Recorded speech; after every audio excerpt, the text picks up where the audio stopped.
Howdy-ho, Andrew, aka Kalfear here. Welcome to the Onion Buns and welcome to another episode of my Sunday gaming videos.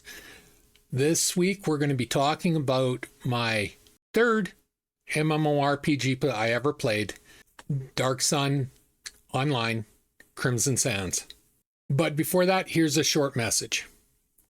Hey all, just a quick mention here. Please like, subscribe, share, and comment on the videos you like. It helps with the YouTube algorithm, which helps me. Takes 2 seconds.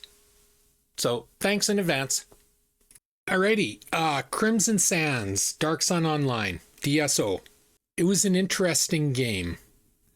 I had come out of Neverwinter Nights, and I'd played the Realms, and I was looking for something else, and I saw it advertised 10. The server or company or whatever was called 10 was advertising a new MMORPG called Dark Sun Online. Now, I had played Dark Sun tabletop and I loved it. Dark Sun is D&D, Dungeons and Dragons, but the difference in it is it takes place in a desert world and there's no metal, or, well, there is metal, but it's so rare and ultra expensive that most people utilize stone, obsidian, things like that. It's very primitive, I guess would be. And it's a very tribal setting rather than the, the fantasy setting of Dungeons and Dragons. It's a very tribal, barbaric, desert setting. It's a really interesting concept, and I really did enjoy the tabletop version. I didn't enjoy the game very much, to be honest, the online game.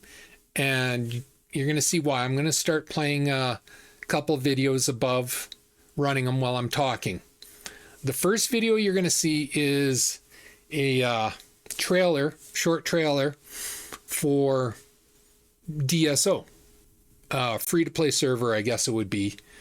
It's from 4 years ago, but it's same graphics and everything.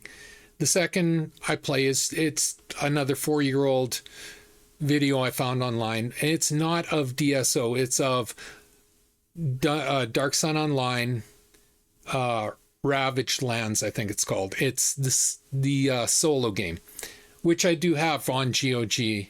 I have all of the Dark Sun games on GOG, and as a solo game, they're fun. I don't like the interface in these games, so you can see that in the videos. But yeah, I don't like the interfaces in these games, and that was my biggest complaint about this game. And my other biggest complaint is you started on Dark Sun Online, you started in the city.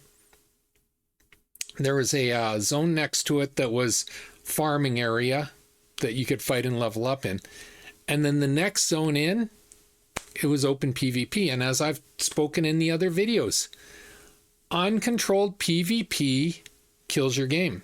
And Dark Sun was not a big success.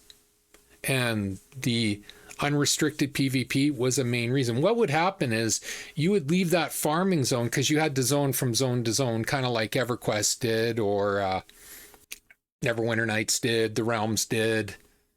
It wasn't an open world like we have nowadays where you go through the whole world. No, this was zones, and as soon as you zoned out of that newbie zone, you had griefers sitting on the other side. And, you come out as a level 3 or level 4 character and boom, you're dead. And yeah, that's not fun, So anyway, the other problem with this is I never played the retail because, and I don't know what 10 was smoking, to be quite honest. They wanted $5.95 an hour, and this was 1996.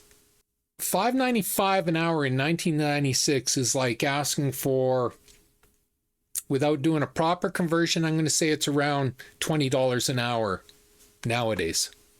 Who in their right mind is going to pay $20 an hour to play an MMORPG? And nobody in 1995 was going to play a MMORPG for $5.95 an hour.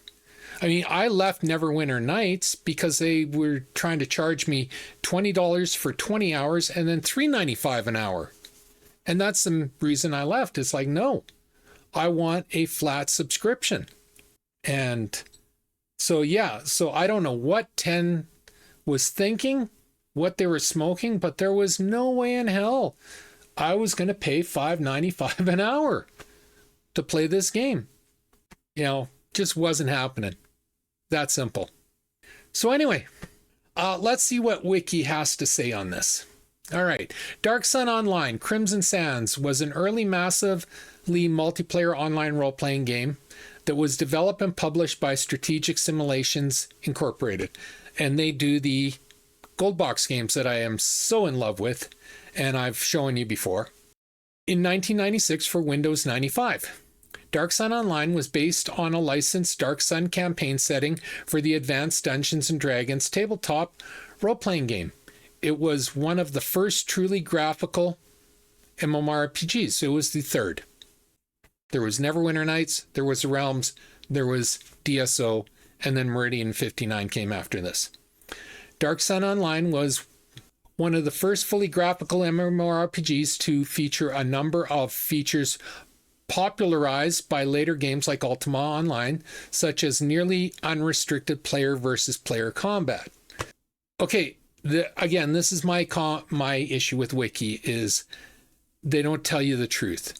It wasn't popularized. It drove the masses away, as it did in UO. Unchecked player versus player does not work in an MMORPG. It just doesn't. You know, due to the game's peer-to-peer structure, the game was susceptible to hacking by its players. I'd forgotten about that, but that's absolutely true. The hacking, even in the beta, was absolutely horrendous. It was terrible. Dark Sun Online closed in 1999, so it only lasted 3 years before it closed. It did come back. I replayed this game, actually, I guess about 10 years ago, as a free-to-play, but it had all the same problems. In the summer of 1994, representatives of AT&T Interchange Network pitched the idea of an advanced Dungeons & Dragons online game to Strategic Simulations Incorporated, SSI. AT&T was in the process of launching an online network. They wanted a strong game presence to help the network launch. Based on the success of Neverwinter Nights on America Online, the Dark Sun Online project was led by Andre somebody. Development was troubled. Andrew Park of GameSpot noted that Dark Sun Online suffered from a lack of funds and timing from the beginning. It had only one part-time artist. Okay, that sounds horrible nowadays, but again, that really wasn't that out of the norm back in the old days. Like I said, the Neverwinter Nights, when they wanted a expansion, the players wrote it. You know, and AOL profited from it, but it was the players that wrote it. Many of the game's assets, including its section of code, were reused from Dark Sun Shattered Lands, which is the second video I'm showing you, what you're watching now, and Dark Sun Wake of the Ravager. These are both available on GOG. If you're at all interested in this, give those two games. You can buy them for dirt cheap on Good Old Games, GOG.com. And they're a nice trip down memory lane, is what they are. So, but it wouldn't be the first games I'd go for. The first games I'd go for is the SSI Gold Box games, which here's a image telling you some of the titles. They're excellent. These games are good. They're not excellent. Like I say, I don't like the interface used in these games, and I didn't like the interface used in DSO. That was my main issue on the product. Sprites and sounds were also borrowed from Al-Qadim, The Genie Curse, and from World of Aden, Thunderscape. I've never played that game. which was also under development at the time. The team modified the codebase of Dark Sun: Wake of the Ravager to serve as a multiplayer client, which complicated software development during the process. The team continued development on the project after AT&T closed the network that SSI was slotted to release the game on in 1996. The game was shopped to other companies and picked up by Total Entertainment Network 10. The deal with 10 was made public April 1996. 10 released the game on its service on October 2nd, 1996, after 2 years of production. It was one of the first games in SSI's online-only brand, along with Panzer General Online Only. Members of the 10 Entertainment Network, later Pogo.com, had exclusive access to the game. According to GameSpy, the game had many of the features that would help make the game Ultima Online successful, which was released a year after Dark Sun launch. Okay, I don't know what they're talking about there. Like, they had the PvP, but that, as I've said, that didn't make Ultima Online. That's actually what killed Ultima, if we're being very true. The unrelented PvP is what killed Ultima Online. So it sounds like whoever wrote this, or whatever people were putting in garbage to Wiki, were very pro PvP and were putting in comments through very rose-colored glasses. The game had been rushed to launch, according to developers, and had a number of bugs. It was also vulnerable to hacking and cheating, with code proving ripe for manipulation by users within weeks of its launch. Oh, not launch. The hacking was going on during the beta. Like, make no mistake about it, this game was ripe for hacking. I never did it. I don't hack. I don't believe in it. Even a single player game, it's like, I don't see the sense in hacking, because ultimately all you're doing is robbing yourself of the gaming experience. If you have to hack a game, and to be clear, modding and hacking are two different things. Modding a single player game is not hacking. Modding a MMORPG, sometimes it's not, sometimes it is. It depends on what the mod allows you to do. As the game relied on a peer-to-peer networking system, game logic became dependent on users' computers instead of the host, leaving the game especially vulnerable to hacking. Hackers quickly learned to alter and improve player abilities at a moment's notice. Hackers were at a great advantage in the game to other players, an issue SSI had difficulty solving.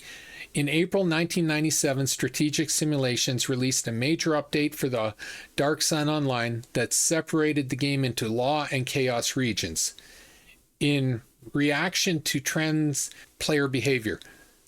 The former favored player versus environment collaboration with light player versus player elements. Okay, I had already quit this game, so I didn't know they changed this, but that was a good, in my opinion, that was a good change, but it was too late for him. 10 characterized the later as a hostile world in which trusted allies are extremely valuable and equally scarce. As October 24 of the same year, the development team reported the game was generating tens of thousands of hours of paid use every month. Yeah, I don't believe that for a split second, because this game, well, it was made public in April 1996, and it closed in in 1999. Doesn't tell me what month. So on the outside, it had 2.5 years and it was done. So if you're making that much money, because remember, 10 was charging $5.95 an hour. So if they got tens of thousands of hours of paid every month, that doesn't add up. Like, here, pull out the calculator. So let's just say 10,000 hours multiplied by $5.95 equals, that's $59,500 a month. Not spectacular. I mean, we know for a fact Neverwinter Nights was making over $1 million, but still pretty good back then. Because again, $60,000 back then is equivalent to, probably 400,000 to 600,000 a month nowadays. So, or 400,000 to 600,000 a month. So, yeah, I don't believe that number whatsoever. That sounds like another wiki lie. Dark Sun Online reached version 2 in December 1997. In July 1998, 10 completed Dark Sun Online with the release of version 2.5, which the game producers said would be a stable, consistent environment free of troublemakers and full of events. Well, I'm going to guess that didn't happen, as they were closed a year later. Shut down. The game was at a disadvantage when 10 was dismantled in 1998. So they came out with this patch and then 10 was dismantled, as it didn't have a massive Uber base. And so we got one line saying it was super tens of thousands of hours of paid players. And the next line is, as it didn't have a massive Uber base and lacked the modern game engine to help interest another publisher. The game quietly shut down in 1999. According to Massively, while ultimately unsuccessful in achieving its potential or gaining a large audience, Dark Sun Online Crimson Sand made a valiant attempt at achieving the ultimate, inevitable future of gaming. Yeah, I don't know about that. It's like, I played it. I prefer the single player versions and I prefer the tabletop versions. I didn't think the online version was very good. Gameplay. The game was set in the desert of Athos. Like many modern MMORPGs, it had classes, guilds, chat windows, grouping levels, death penalties. Characters could be built from 8 races and 8 classes, with the choice of alignment limited by their class. There was also the option to multi-class. The multi-class in DSO was horrible. It was not friendly. Interaction between players was accomplished via a MUD-like chat interface. Well, that was normal back then. And combat was turn-based, with each player having a short timer on their turn. Yeah, they got that from Neverwinter Nights. On Athos, PvP is usually possible in most locations except for safe zones. When it launched, the only safe zones were the starting city and that farming area zone next to the city. As soon as you got to that next zone, that was it for the safe zones, which was a big problem. Death results in players losing some equipment and a full level. With a total of 15 levels in the game generated random quests for players. The questing was very fetch. There was no overlying story arc like we get nowadays. It was like, go get me these 5 feathers, go get me this alcohol, go get me this first aid kit, that sort of stuff. Developers would use a social aspect of the game to schedule role-playing activities. Okay, maybe they did in the retail. I never saw a single one in beta. And could also generate live events using chat system. Developers encourage roleplay through the chat as well, with players of all locations able to communicate. I didn't see any roleplay in the beta either, if I'm being honest. According to 10 Entertainment Network, Total Entertainment Network, Dark Sun Online was the service's second most played title in 1997 and had garnered close to 1 million. Yeah, I don't player hours from 1996 through if it got 1 million player hours, that would be $5.95 million. That game would not have been shut down, and 10 would not have been scuttled. So, yeah, I don't believe that. Alan Roch of GameSpy argued that Dark Sun Online was a well-intended experiment from SSI. That modern day, or even in 2000, yeah, the graphics look simplistic. In 1996, no, that was about what you got. So that's not really fair. But the gameplay mechanics were horrible in this game. These died quickly and paved the way for more successful second generation, which included games like Ultima Online and EverQuest. In December 1997, Total Entertainment Network announced a follow-up to Dark Sun Online entitled Dark Sun Online: The Age of Heroes, but the project was never made. So, short but sweet. That was the history of Dark Sun Online. As I said, I didn't like the game. And I found that I was spoiled. I started with NWN. And then came the Realms, Dark Sun Online, Meridian 59, Twilight Lands. And they were all lesser versions of Neverwinter Nights.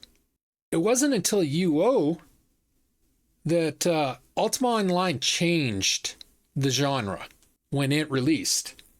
But prior to that, you had Neverwinter Nights, and then you had NWN, and then all the ones in the middle, they were lesser products. And though I beta tested them, I didn't love them. And yeah, that's the history of Dark Sun Online. I wouldn't mind a modern company making a new Dark Sun Online with modern graphics. And one of the big problems with Dark Sun is it had this fantastic setting. It had no story. And if you've watched any of my gaming videos, like I did my top 20 games of all time, single player RPGs, or no, it wasn't RPGs. It was top 20 games of all times. You heard me over and over and over say, I want story. That's what drives me. That's what pulls me in. And DSO, the Realms, Meridian 59, Twilight Lands, they had no story. And I guess in retrospect, that's probably one of the issues that I had with all those games is, why am I playing these? It's like, okay, I'm killing stuff, but there's no meaning to it. It's just hack and slash and rinse and repeat. So, like, if the single player games had stories. And that's why I like the single player games more, even though they have this awful interface as well. And again, you can look at the video that I'm playing, like the interface is horrible. There's just no way around it. The graphics are dated, very dated nowadays, but at the time the graphics were not dated when I was playing them. So I didn't mind the graphics. I hated the interface. Like I can't tell you how much I hated that interface. So I would love to see Wizards of the Coast or somebody get a hold of the DSO franchise and come out with a new, updated, properly made Dark Sun game. It doesn't even have to be online. It can be single player. I would love it. I love the setting. I love the concept behind it. Like, no, there's magic. But there's no steel and all that. Like, metal is so rare and so expensive that you make do with bone and leather and, rock, obsidian for weapons, that sort of stuff. And it's a nice twist. But God, was that interface terrible. Just horrendous. And yeah, I really don't know what else to say about this game. It is what it is.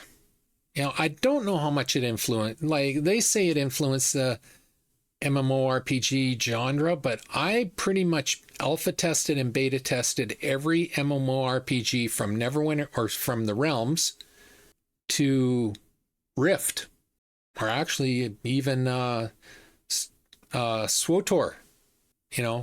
Everything in between. I beta tested or alpha tested them, and I can't remember a single game reminding me of Dark Sun Online. So yeah, I don't get that, other than the unchecked PvP. But as I've said already a few times, unchecked PvP in an online game is a simple way to kill your online game. In an RPG, you have role players, you have adventurers. You can't force PvP on them. You have to separate the PvE from the PvP. You have to. Every game that's tried to force PvP on PvEers has failed. And this game failed in 3 years. I'm not sure if there's a free to play server out there, but like I said, I know probably about 10 years ago I tried it. There was one. I don't know if it's still around or not, but yeah, you know, you can Google and take a look and see if there is. But honestly, I would suggest if you're interested in trying nostalgia, just go to GOG and pick up one or both of the offline Dark Sun games. It's the exact same game as Dark Sun Online, but without the players and without the hacking and without the problems, you know. And yeah, just pick it up for cheap, cost you a couple bucks, and bing a bang a boom. Play, you know. If you don't like it, yeah, it's no loss, couple bucks. If you do like it, play through it. Like I say, the offline games, or the single player games, I should say, they have stories. And that's something that DSO didn't have. It didn't have a story. It had the environment, it had the backstory, but it didn't have that overarching story. So anyway, that's my Sunday video for this week. Dark Sun Online. It was my third MMORPG I beta tested. There was no way I was paying $5.95 an hour to play it, so I never played retail. Just, yeah, that was never going to fly in. Like, I saw what 10 was charging, and I just shook my head and went, are you guys on bleeping drugs? Like, they had to have been. 1996, and they want to charge $5.95 an hour? Like, at least AOL gave you 20 hours for $20 before they charged you $3.95 an hour for Canadians and $2.95 an hour for Americans. Dark Sun, they forget the base for hours. They wanted $5.95 an hour. Boom, instantly. And yeah, that was absolutely ridiculous. So anyway, that's my video. If you like this video, leave a like, a subscribe, and a share. I'm trying to grow my channel, and a like, a subscribe, and a share does me wonders, and I do appreciate it. Always feel free to leave a comment. I encourage everybody to leave a comment. Not only does it get us interacting about the topic I'm talking about, but it really does help me with the YouTube algorithm and getting more eyes on my videos. And yeah, so as always, pew, pew, pew, and shit. Thanks for watching. Have a great day. Bye.